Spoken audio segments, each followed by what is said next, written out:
एक पहाड़ी गांव में बच्चों की हंसी हवा में गूंजती है क्योंकि नंदू स्कूल के मैदान में अकेला खड़ा है। उसकी आंखों में गहरी एकांतता झलकती है।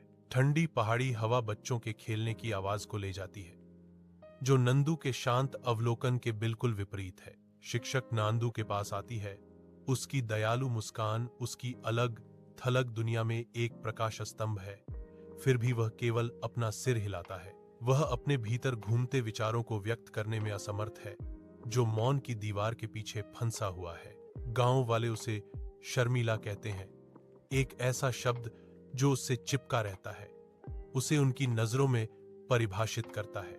नंदू हालांकि अपनी ही दुनिया में खोया रहता है, अंदर बंद शब्दों से अनजान। बच्चों के अभ्यास के रूप में गांव का सामुदायिक केंद्र संगीत से जीवंत है। उनकी आनंदमय आवाज कमरे को भर देती है। नंदू दूर से देखता है।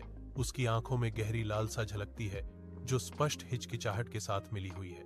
रीमा दीदी धीरे से आती हैं। उनकी आवाज नरम लेकिन उत्साहजनक है। नंदू मौन में भी अंदर एक आवाज होती है। वह जारी रखती है। उसके शब्द एक कोमल निमंत्रण है, बस थोड़ा सुनो और यह अपने आप बाहर आना चाहेगा। रीमा दीदी एक छोटी सी घंटी देती हैं, जो उम्मीद और साहस का प्रतीक है। जब आपको लगे तो बस एक बार यह घंटी बजाना।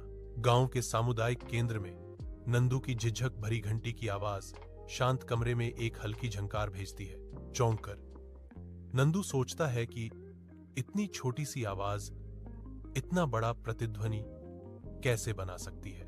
अगले ही दिन नंदू धीरे धीरे बोलना शुरू कर देता है। उसकी आवाज अस्थिर लेकिन आशावादी होती है। वह अपनी कविताएं साझा करता है।